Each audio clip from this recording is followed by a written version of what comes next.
bonjour à tous et à toutes, c'est Freddy78. On se retrouve aujourd'hui dans un nouveau dossier de monde paranormal. Comme vous l'avez vu sur le titre et comme vous le voyez sur la photo, nous allons parler tout simplement du lieu qui est pour moi le lieu le plus hanté du monde. Nous allons parler donc du sanatorium de Waverly Hills, qui est situé à Mexicain, qui est situé à Louisville dans l'état du Kentucky. Alors, on va parler déjà des origines du bâtiment. On va parler de son histoire avant de parler des phénomènes paranormaux. Faut savoir que c'est un lieu qui est chargé d'histoire, faut le savoir. Donc désolé si la vidéo est un peu longue. Alors, les origines du bâtiment datent tout simplement de 1883. Le terrain a été acheté par Thomas H. Hayes au sommet donc d'une colline où il a décidé donc d'installer toute sa famille. Ensuite donc pour l'éducation de ses filles, sachant que il vivait très loin de l'école, le major donc a donc décidé de construire une école donc sur le terrain qu'il venait d'acheter. Il a engagé une institutrice, donc Madame Lizzie Lee Harris, qui a donné un nom à ce bâtiment, tout simplement le Waverly Schools, qui veut dire simplement l'école Waverly. Et du coup, Thomas Hayes, donc le major, a gardé son nom pour la propriété, mais l'a rebaptisé Waverly Hills. Sachant qu'au XXe siècle, le nom a été conservé. Donc à cette époque-là, qu'est-ce qui s'est passé? Une chose horrible est arrivée à cette époque-là. C'est une époque où a eu lieu une épidémie, on va y arriver, de tuberculose, pardon. Donc qui se déclare tout simplement en Europe et en Amérique du Nord. Donc l'Amérique du Nord, sachant que les États-Unis se trouvent là-bas.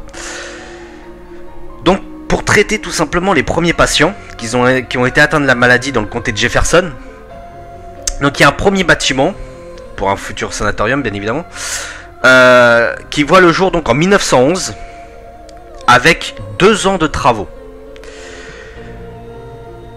Au début, la construction en bois a été répartie sur 2 étages qui peut alors accueillir tout simplement 50 patients au stade initial de la maladie, bien évidemment. Donc la structure est composée tout simplement de quelques bâtiments administratifs, des salles de traitement et d'une cuisine. Donc le sommet de la colline, sachant qu'elle est éloignée des habitations les plus proches, permet aux patients d'avoir un traitement, un endroit vraiment adapté, pardon, pour limiter les risques, tout simplement, de la contagion. Sauf que la maladie gagne du terrain. Donc à ce moment-là, ça devient très urgent. Il faut agrandir le site pour soigner le plus de malades possible. Donc du coup, il démarre des nouveaux travaux. Donc dans le milieu de l'année 1911. Et ça s'achève tout simplement en décembre 1912. Donc soit 1 an après. 1 an et demi, on va dire. Donc tout simplement, en attendant l'achèvement des nouveaux locaux, donc les patients sont tout simplement logés dans des tentes provisoires. Donc dans cette nouvelle structure, en 1916, arrive un pavillon de 40 lits pour enfants.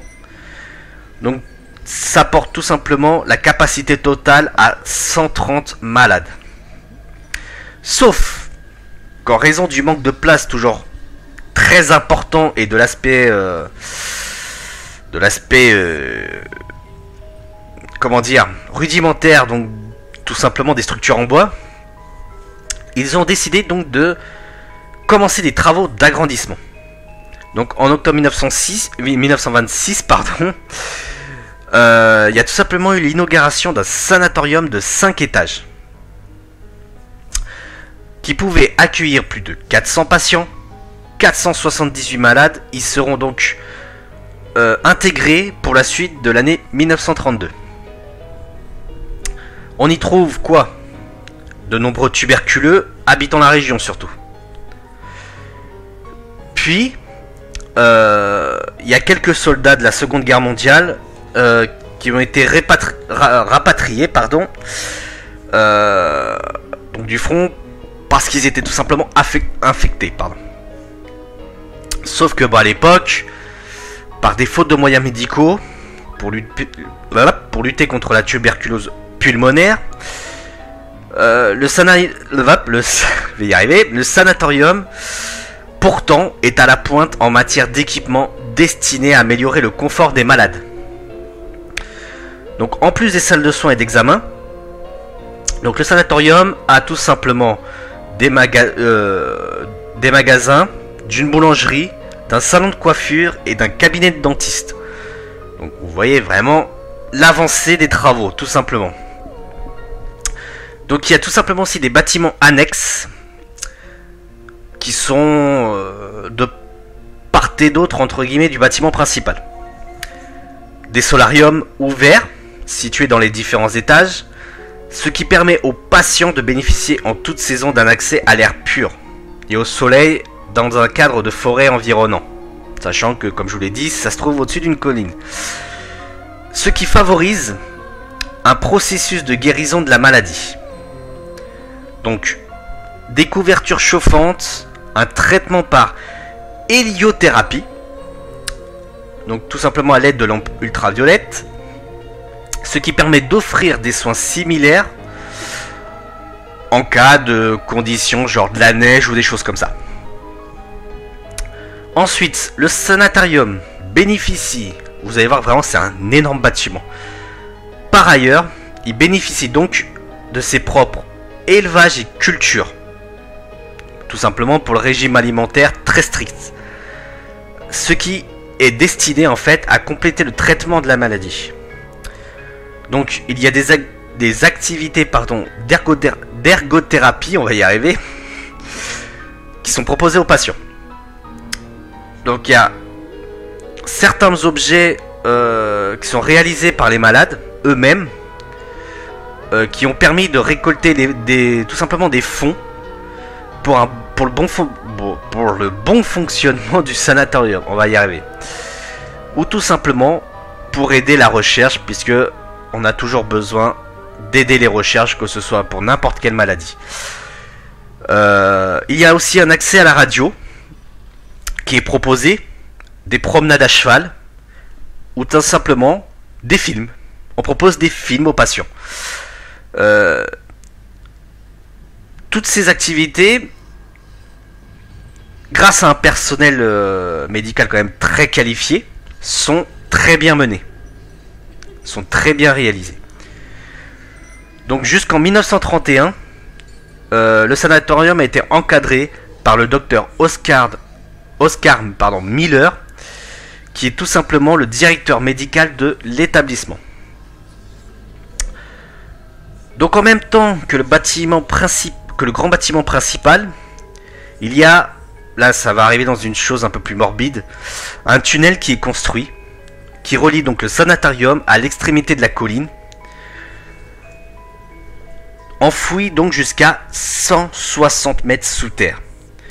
Ce tunnel est surnommé le 10 tunnel. Je vous mets en même temps un film qui s'appelle 10 tunnels aussi, qui est un film d'horreur bien évidemment, qui se déroule au sanatorium de Waverly Hills.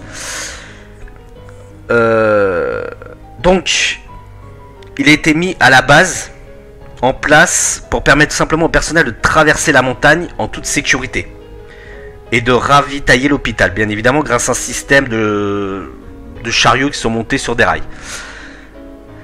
Donc au moment où l'épidémie devient plus forte, le tunnel, comme je vous l'ai dit, va avoir une nouvelle attribution qui est malheureusement moins drôle. Tout simplement, elle va avoir le rôle de transporter des corps des personnes mortes en toute discrétion d'un bout à l'autre du site, qui est directement relié au corbillard qui les attend. Alors vous allez dire pourquoi? C'était tout simplement pour un seul but, c'est de préserver donc les malades, pour éviter que les malades du moins voient les victimes, pour éviter qu'ils pensent à la mort. Donc vous voyez en même temps la photo du tunnel. Donc jusqu'en 1943, l'hôpital est au maximum de sa capacité. C'est tout simplement l'année où la tuberculose commence à disparaître, grâce tout simplement au progrès de la médecine. Donc la présence d'un hôpital aussi grand ne se justifie plus. Donc une partie des patients est transférée à Hazelwood. C'est un autre sanatorium de la région. Et dès 1962, Waverly Hills devient tout simplement un hôpital gériatrique qui va fermer définitivement ses portes en 1981. Suite tout simplement à des rumeurs de traitement sur les patients. Que s'est-il passé après la fermeture ? Et ben après la fermeture définitive du sanatorium, alors le bâtiment va tout simplement passer par plusieurs propriétaires. Tout simplement, chacun va avoir un projet de reconversion pour le site. Donc les points, donc il est question de transformer tout simplement les vieux bâtiments en prison de haute sécurité, en appartement ou en chapelle, en théâtre et autres boutiques souvenirs. Donc sauf que le plus gros projet consiste à une construction de la plus grande statue du Christ au monde. Pour moi, la plus grande statue du Christ au monde se déroule à Rio. Sur le mont Corcovado. Désolé. Sauf que, bien évidemment, ces projets ont été abandonnés par un manque de moyens. Ensuite, en 2001, que devient la propriété ? Elle est vendue à un couple, les Mattingly, qui se lance tout simplement dans un chantier de rénovation immense. Tout simplement, avec le temps et le vandalisme, le sanatorium, disons, est à l'abandon, est dans un état d'abandon, tout simplement. Délabré, mais complètement. Ce qui fait que ça nécessite des coûts faramineux de travaux de restauration. Le plus gros des travaux s'est déroulé en fait dans l'aile nord du bâtiment, qui a beaucoup souffert. Pendant 4 ans, le chantier a permis notamment de réduire des risques dus à l'amiante, de réparer la toiture ou d'installer tout simplement de nouvelles portes et fenêtres. Il est aussi convenu de nettoyer de nombreux débris et déchets, tout simplement qu'on trouve sur le sol, et de déboiser la zone qui a été envahie par les arbres de la forêt environnante. Donc pour limiter les risques d'intrusion dans la propriété, il y a eu un système de sécurité qui a été composé de caméras de surveillance et de gardiens. Le dernier projet qui a été élaboré fin 2008 voulait transformer tout simplement l'ancien sanatorium en un hôtel 4 étoiles. Le site a été ouvert au public, tout simplement par le biais de visites guidées payantes, bien évidemment, et organisées sur réservation. On doit donc la réputation, et là on va arriver vraiment au passage très important, on doit surtout donc la réputation de Waverly Hills aux rumeurs sur les faits étranges qui s'y seraient produits. Et avec le temps, il y a beaucoup de ces rumeurs qui ont été amplifiées, donnant lieu à toutes sortes d'histoires fantaisistes. Ici est passé vraiment des choses peu recommandables. Donc, en fait, je vais vous raconter simplement ce qui s'est réellement passé. Donc, la première précision, ça concerne tout simplement le nombre de décès dans le sanatorium.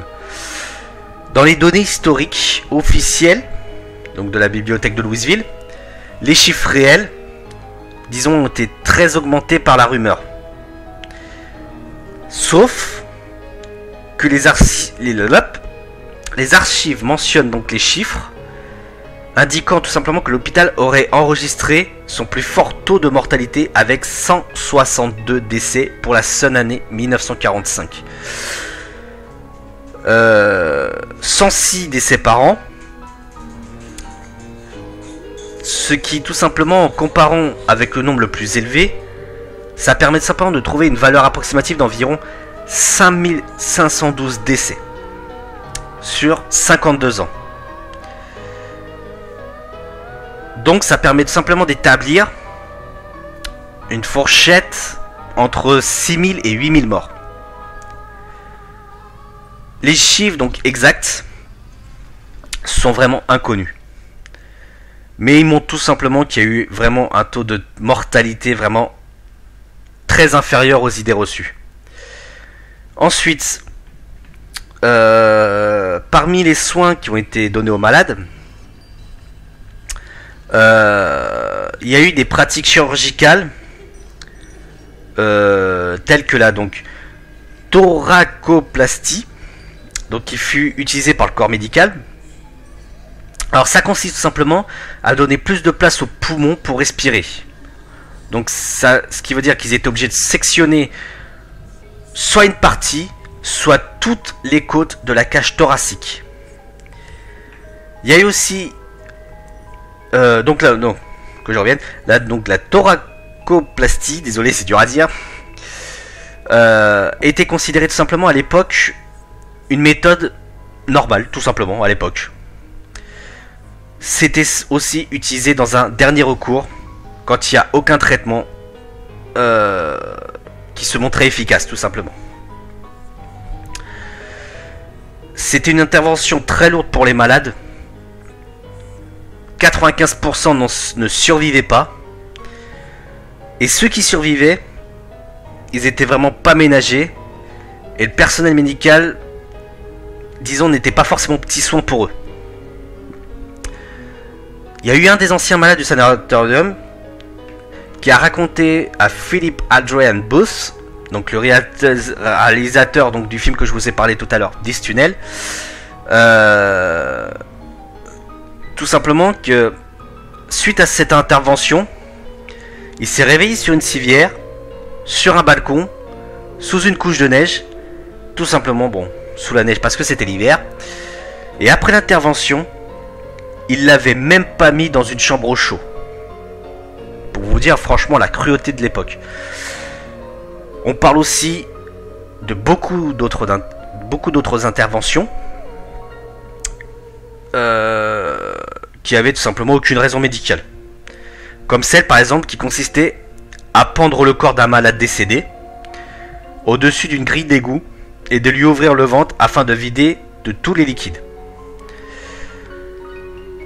Il y a eu des enquêteurs méticuleux qui se sont plongés dans les comptes du sanatorium après la fermeture. Ils y ont découvert des choses. Tout simplement que lors de leur admission, les patients étaient facturés à leur arrivée. Le prix donc de l'évacuation de leur corps et de leur cercueil. Alors, tout simplement, ils entraient là juste pour y être soignés, quoi. Et en fait, le personnel médical les considérait comme des morts, des futurs morts, tout simplement. On parle donc d'une malade qui se serait pendue aussi dans la cage d'escalier. Le personnel l'aurait laissé accrocher là pendant toute une journée. Ce qui fait que tous les malades l'ont vue, alors que il aurait été plus simple de la décrocher, mais enfin bon. Ensuite, par rapport à la Seconde Guerre mondiale, le gouvernement américain ont eu, disons tout simplement, un problème plus urgent à s'occuper. Donc, les inspections et la surveillance de ce qui se passe au sanatorium n'existait quasiment pas. Et donc durant cette période, il y a eu de nombreux faits qui malheureusement ne sont pas tous connus, mais qui sont anormaux. Donc tout simplement le personnel se croyait tout permis, faisait ce qu'il voulait, et peut-être à cause de l'isolement, on sait pas, ou peut-être à cause de la proximité, peut-être à cause de côtoyer les malades, et tout simplement de voir peut-être tous ces morts aussi, donc voilà. Alors, on va parler de la salle 502. Qu'est-ce que la salle 502? Et donc, comme je vous l'ai dit, il y a plusieurs histoires liées au sanatorium. Et celle de la salle 502 est la plus connue. Tout simplement pourquoi? 2 infirmières se seraient donné la mort dans cette salle, qui est située au 5e étage du sanatorium. Et elles passeraient pour hanter les lieux. Donc, les conditions donc, de ces décès, disons, se contredisent. Il y a différentes versions qui malheureusement donnent une certaine crédibilité un peu médiocre. Tout simplement parce qu'il n'y a pas assez de documents officiels qui parlent des faits. Mais beaucoup de personnes ont affirmé avoir vu le fantôme d'une femme dans cette salle. Et ce fantôme fut même pris en photo, que je vous montre. Il était visible de l'extérieur par la fenêtre, et on distingue tout simplement la silhouette d'une femme avec un chemisier blanc et une robe foncée, comme vous pouvez le voir. Donc le lieu abrite de nombreux fantômes. Voilà le lien auquel vous vouliez peut-être arriver. Donc, il y a eu de nombreux témoins qui ont affirmé avoir été en contact avec des événements surnaturels. Certains ont senti une odeur de cuisine flotter dans l'air, près de la cafétéria. D'autres ont aperçu des spectres d'adultes ou d'enfants et ont ressenti des sensations de présence. Parmi ces spectres, je vous montre sur cette photo le fantôme d'un enfant, sûrement une petite fille, qui est forcément morte dans ce sanatorium. Sinon, il y a cette photo sur laquelle on voit une jeune femme à la porte des chambres.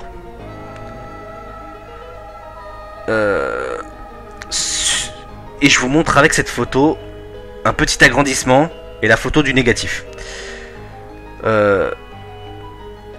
Et évidemment, comme vous pouvez le voir, le spectre apparaît sur le négatif. Il faut savoir que le négatif permet de montrer l'authenticité de la photo. C'est-à-dire que si vous voyez ça sur la photo mais pas sur le négatif, c'est que la photo a été truquée, bien évidemment. Donc, d'autres ont entendu des voix, provenant du tunnel de la mort, qui ont fait l'objet d'enregistrements, sans parler bien évidemment du malaise et d'une sensation très désagréable de tristesse, de solitude et de mort qui s'y fait sentir. Donc justement, par rapport au film 10 tunnels, lors des repérages, donc Philip Adrian Booth, il y a eu des photographies qui ont été prises de la sortie du tunnel, qui est situé à l'extérieur. Sur l'une d'entre elles, le fantôme de ce qui ressemble à une petite fille, comme vous pouvez le voir. Mais c'est pas la seule équipe de tournage qui a vu des choses. En 2008, lors du tournage d'un épisode de l'émission anglaise Most Haunted, l'équipe dit avoir été victime de divers phénomènes troublants au cours des 24 heures passées sur les lieux. Des phénomènes identiques ont été ressentis également par la suite par beaucoup de visiteurs et beaucoup de curieux. En conclusion, Donc le sanatorium de Waverly Hills. Encore aujourd'hui, on se pose plein de questions. Il y a un intérêt certain donc pour les amateurs du paranormal. Sauf qu'à la base, il était vraiment destiné à un lieu de soins pour venir en aide aux malades. Mais ce lieu restera toujours synonyme de souffrance et de mort. Aujourd'hui, bien évidemment, ce lieu est considéré comme un repère de phénomènes inexpliqués en tout genre. Mais comme je vous l'ai dit, le sanatorium a été pendant de nombreuses années un hôpital accueillant les malades de la tuberculose. Donc voilà les amis, donc je vous ai vraiment parlé de ce lieu qui est pour moi le lieu le plus hanté du monde. Il n'y a pas de doute là-dessus. Donc je vous laisse avec ça. J'espère que cette vidéo vous aura plu. Bien évidemment, n'hésitez pas à lâcher le petit pouce bleu, à vous abonner, lâcher un petit commentaire, ça peut faire plaisir, ce que vous en pensez de ce lieu. Si vous avez vu le film 10 tunnels par exemple. Et on se retrouve, on va se retrouver demain. Je vais vous faire une petite vidéo surprise sur GTA 5. En attendant, restez chaud patate. Et on se retrouve une prochaine fois pour un nouveau monde paranormal. Bye bye.